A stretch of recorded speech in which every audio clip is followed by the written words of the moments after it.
আলহামদুলিল্লাহ সুম্মা আলহামদুলিল্লাহ। এবার 2025-এ বিশ্ব ইজতেমা উলামায়ে কেরামের তত্ত্বাবধানে আলমী শুরাতে ফয়সালা হয়েছে 2বার অনুষ্ঠিত হবে। যেহেতু অনেক মানুষ হয়, অনেক মানুষের ভোগান্তি হয়, এজন্য ফয়সালা হয়েছে 2বার অনুষ্ঠিত হবে। প্রথম পর্বে যে সমস্ত জেলার লোকেরা অংশগ্রহণ করবেন, প্রথম পর্বে 42টি জেলার লোক অংশগ্রহণ করবেন। তার মধ্যে ঢাকা বিভাগের হলো ঢাকা, ফরিদপুর, গাজীপুর, নারায়ণগঞ্জ, রাজবাড়ী, টাঙ্গাইল। খুলনা বিভাগের যে সমস্ত সাথী ভাইরা অংশগ্রহণ করবেন, যে সমস্ত জেলার বাগেরহাট, চুয়াডাঙ্গা, যশোর, ঝিনাইদহ, খুলনা, কুষ্টিয়া, মাগুরা, নড়াইল, সাতক্ষীরা। ময়মনসিংহ জেলার যে সমস্ত সাথী ভাইয়েরা অংশগ্রহণ করবেন, ময়মনসিংহ, নেত্রকোনা, শেরপুর।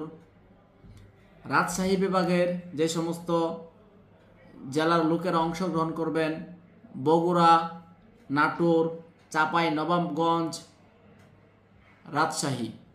রংপুর বিভাগের যে সমস্ত জেলার লোকেরা অংশগ্রহণ করবেন, দিনাজপুর, গাইবান্ধা, কুড়িগ্রাম, লালমনিরহাট, নীলফামারী, পঞ্চগড়, রংপুর, ঠাকুরগাঁও। সিলেট বিভাগের যে সমস্ত সাথী ভাইয়েরা, যে সমস্ত জেলার লোকেরা অংশগ্রহণ করবেন, হবিগঞ্জ, মৌলভীবাজার, সুনামগঞ্জ। বরিশাল বিভাগের যে সমস্ত জেলার লোকেরা অংশগ্রহণ করবেন, বরিশাল, ভোলা, পটুয়াখালী, ফিরোজপুর। চট্টগ্রাম বিভাগের যে সমস্ত জেলার লোকেরা অংশগ্রহণ করবেন, ব্রাহ্মণবাড়িয়া, চাঁদপুর, চট্টগ্রাম, কুমিল্লা, ফেনী, লক্ষ্মীপুর। এই 42টি জেলার লোকেরা প্রথম পর্বে ইজতেমায় অংশগ্রহণ করবেন। এর পরবর্তীতে দ্বিতীয় পর্বের ইজতেমাতে 21 জেলার লোকেরা অংশগ্রহণ করবে। সেটা ইনশাল্লাহ পরবর্তীতে আপনাদেরকে জানিয়ে দেওয়া হবে ইনশাল্লাহ।